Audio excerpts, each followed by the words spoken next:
Just now, we discussed the Three Dharma Seals from an objective perspective. Now, let's explore the truth of the universe from a subjective perspective.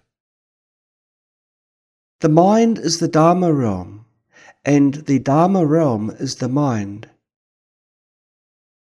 So, what is the state of the mind? Due to ignorance, the mind becomes deluded. Through habituation for countless kalpas, the mind has considered the world permanent. Therefore, now we need to learn about impermanence. The attachment to permanence is called the constructed nature, a pervasive belief and attachment, where both the external and internal worlds are considered permanent and unchanging. Due to this illusion, we cling to the world. This subjective illusion arises from ignorance. Therefore, now we need to first dispel this ignorance. When you have dispelled part of ignorance and eliminated the constructed nature, your understanding reaches the second level called the dependent nature, which is about eradicating self-attachment. We just mentioned that non-self is the truth. Ordinary beings cling to the existence of self or inherent nature. Now, after eliminating the constructed nature, we have reached an understanding of the dependent nature, realizing that all phenomena, including the world and our mental states, arise dependently. Dependent means conditioned. Causes are also conditions. They are conditions from the past. Additionally, there are present conditions, close conditions, the 10 major conditions, and percept object conditions. The terms are difficult to understand, so I won't delve into them. My main point is to tell you that everything is dependent. Dependent arising and dependent nature are the same thing. The external world and objects we perceive as dependent in nature. I encourage you to study the 9 conditions for generating visual consciousness to understand the dependent nature. When studying the Buddhist worldview, make sure to check the perspective of the Yogacara, mind-only school. You can start by watching my first Yogacara lecture, How Visual Consciousness Arises, and then proceed to the subsequent lecture, 9 Conditions for Generating Visual Consciousness. After watching the first lecture, you will gain some understanding of the dependent nature, so I won't elaborate further here. When studying the Buddhist worldview together, make sure to watch the Yogacara lectures. Dependent nature is to eliminate the attachment to self from the perspective of understanding. Dependent nature and non-self are synonymous because things arise dependently. They are devoid of self because things are devoid of self. They arise dependently. The lack of inherent nature is dependent nature. All phenomena are dependent in nature. They lack inherent self-nature, but have dependent nature. This is a corresponding understanding. When it comes to nirvana is peace, the corresponding understanding is the perfected nature. The perfected nature is the reality of the world and the essence of all things. In fact, the ultimate state of our minds is nirvana, the realization of the perfected nature. The non-abiding nirvana of the fully enlightened Buddha is in the state of the perfected nature. His mind abides perfectly and ultimately in the reality of the world and will never fall into delusions or ignorance. His mind abides eternally in the reality of the world. If any ignorance arises, it will no longer be the ultimate reality. If even a trace of ignorance arises, the ultimate reality will disappear and become illusions, no longer the truth. The Buddha has eradicated all ignorance and ultimately abides in the reality of the world. Ignorance will never arise in his mind. That's why it's called the perfected nature. The perfected nature is discussed from an objective and cognitive perspective. The perfected nature is not just emptiness. Emptiness is just one of its descriptions. The Buddha said, "The perfected nature is not existent." Non-existence doesn't mean emptiness. It's not either or. If things are said to be non-existent, then ordinary beings will equate them with nothingness. However, that's not the case. Non-existence is neither nothingness nor emptiness. Non-emptiness is not existence either. In ordinary beings' understanding, isn't non-emptiness equal to existence? However, non-emptiness is not what we understand as existence. The Buddha first tells us that the perfected nature is not existent, but it's not empty either. So, what is it then? Is it both empty and existent? No. Neither empty nor existent? No. None of them is correct.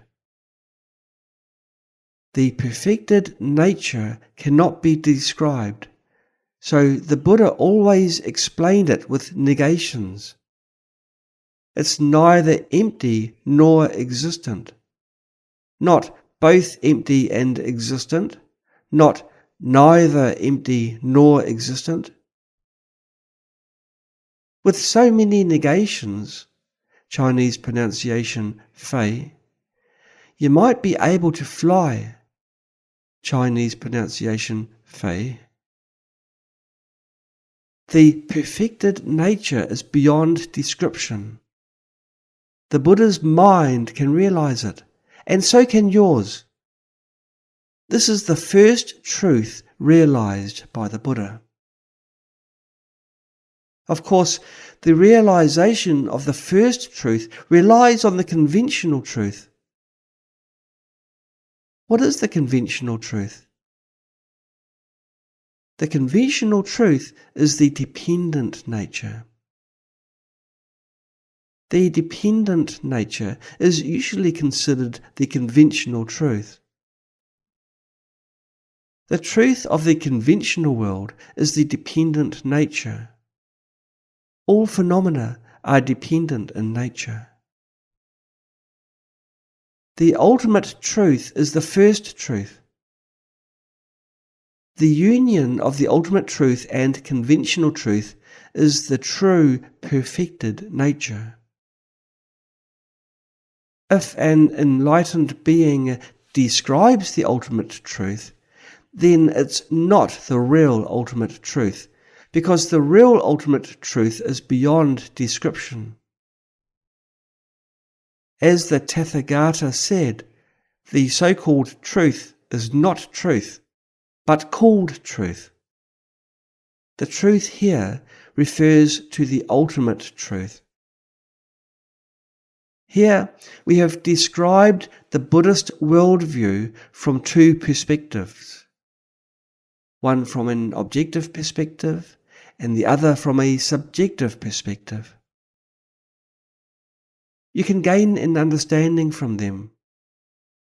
Basically, that's it. Spiritual practice is actually quite simple. We should first listen to the Buddha's teachings and eliminate the constructed nature. Since the Buddha has told us about impermanence, we shall first meditate on impermanence, being mindful that all phenomena are impermanent rather than permanent and unchanging, and not cling to them.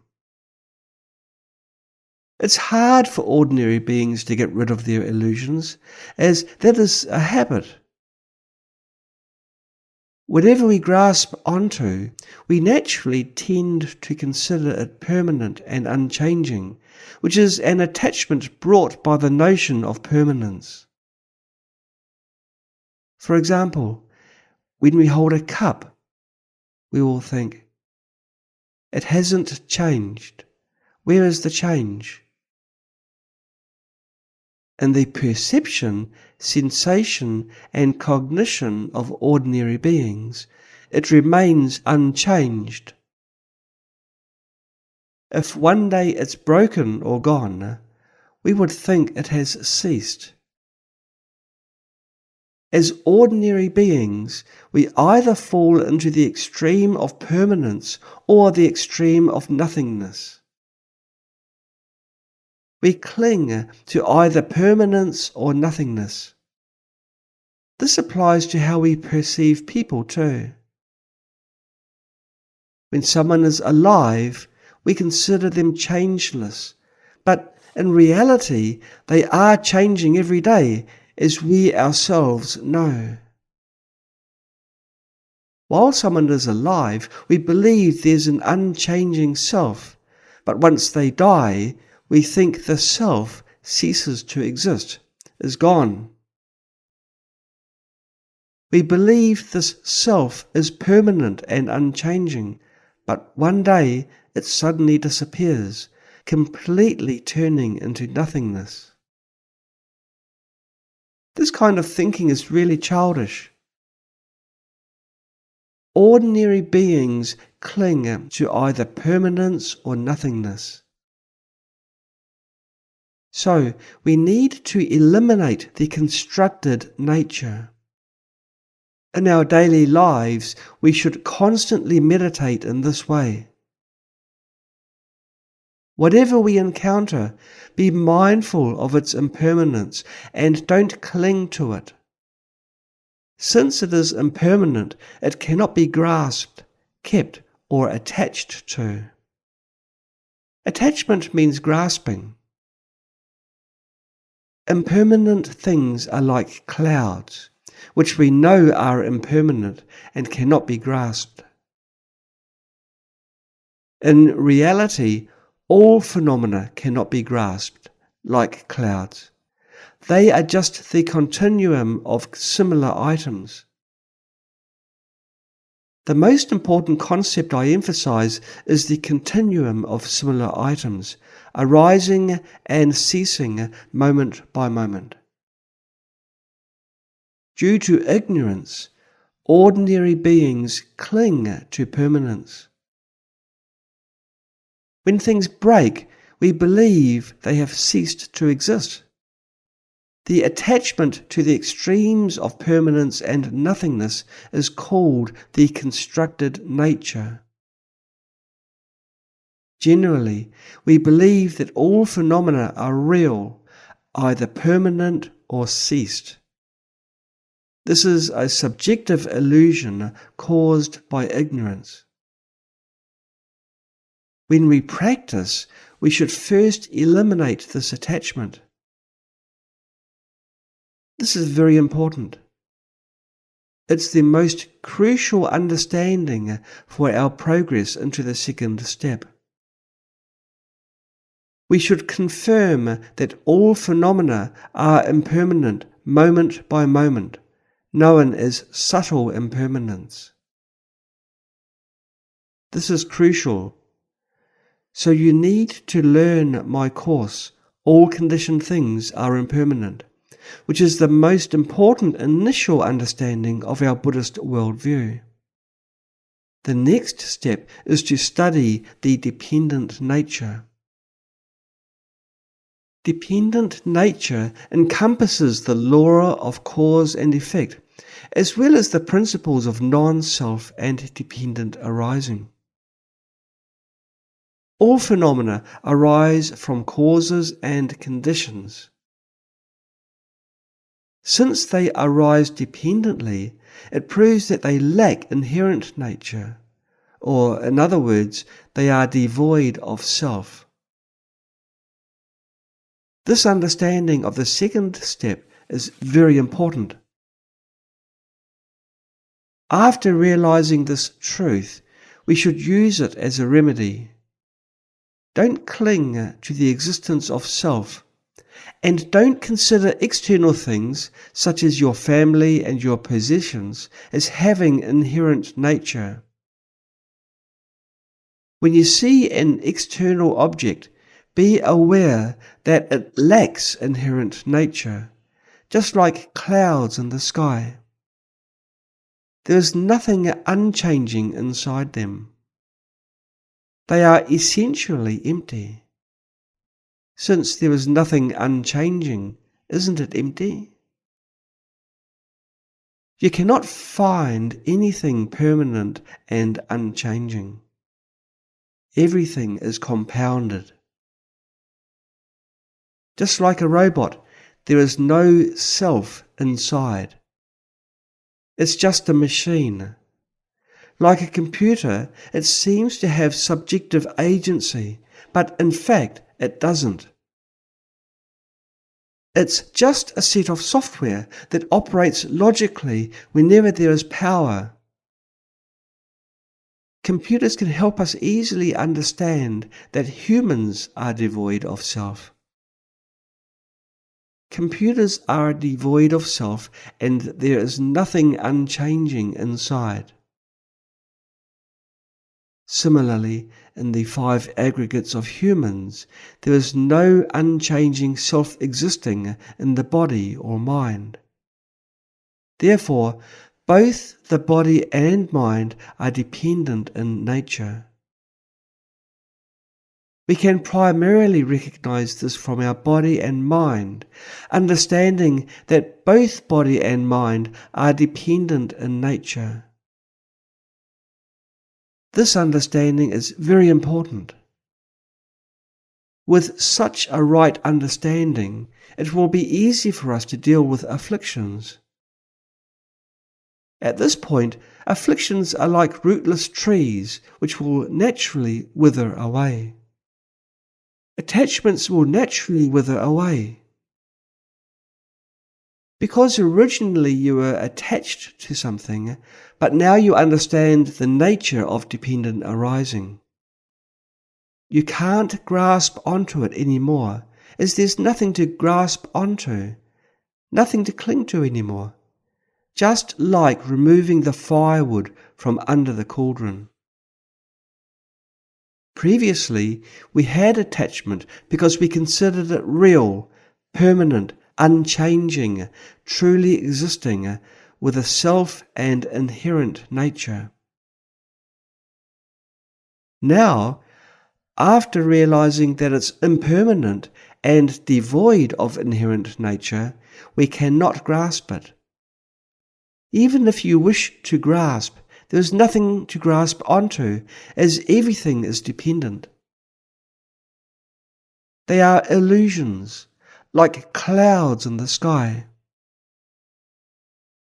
Clouds are composed of water vapor. Sometimes they look like Buddhas, sometimes like various animals, and sometimes like humans, displaying various forms. Once, in Beijing, we saw a phoenix-shaped cloud at sunset. It looks very much like a phoenix, but composed of clouds. We all considered it to be an auspicious sign. Anyway, it was still a dependent arising. The auspiciousness might signify the flourishing of the Dharma, which means sentient beings will have the opportunity to learn, understand, practice, and realize the truth. This is the most meaningful thing for all beings. If all humans could learn and seek truth, that would be the only meaningful thing for us. Everything else is just supporting factors. Of course, clothing, food, housing, and transportation are indispensable factors that support our pursuit of truth. However, if a person has the necessities of life but doesn't learn or seek truth, they are no different from animals, or even worse than animals, because animals don't commit evil deeds or do many harmful things. However, nowadays, driven by intense greed, anger, and ignorance, people have been continuously engaging in actions that harm others, such as damaging the environment, depleting resources, and even doing outrageous things. Such people are worse than animals, as they are creating negative karma. The Buddhist scriptures often mention the billion-fold universe, trichiliocosm. Besides our small world, there are many other worlds. From our plane alone, there are countless worlds in the same time and space. In other times and spaces, there are many more worlds. In different times and spaces, there are different worlds. World means time and space. In various times and spaces, there are various life forms. This is very scientific. We can imagine that in this world, it's impossible to have only one form of living beings in one time and space. Since there is one form, there must be other forms. Since there are human beings on earth, there must be more advanced life forms, as well as lower life forms. The lowest life form is the beings in hell. This is very scientific and not surprising at all. Just as humans have different levels, some are born with few afflictions, very kind, and even have roots of virtue, knowing to pursue truth without being taught. Some of them are reincarnations of enlightened beings who have innate motivation to seek and realize the truth. Some people are born like heavenly beings, full of blessings, abundant in clothing, food, housing, and transportation. They are kind-hearted, good-looking, and have everything they could wish for. Some are born as beggars. Some are born with disabilities. Some are born in places like Africa where they cannot have enough to eat, just like hungry ghosts. They don't even have enough food, let alone have a chance for education. Although we are all humans, the differences are vast. In the Dharma realm, in different times and spaces, the life forms of sentient beings must be countless. Just by looking at animals, we will know that there are various forms of animals. They experience birth, aging, illness, and death in different times and spaces, or what we call different realms. That's life. If you don't study, you'll get lost in society. You'll live just like others, like a herd of monkeys or a herd of wild buffalo. Whatever other buffaloes eat, they will eat. Wherever other buffaloes go, they will follow. They just live together like this, never considering the meaning of life. All they think about is how to survive. This is how the herds of buffalo, monkeys, and wolves live. Humans are also social animals. If you were placed somewhere alone, it would be hard for you to live. You would feel fear, with little possibility to live on. Humans are very similar to social animals. They live together and the goal is to survive. So, humans are very inferior now. They almost only think about survival, which is close to animals, because animals only think about this issue. What animals think about is survival and reproduction. If humans only think about survival and reproduction, aren't we almost the same as animals?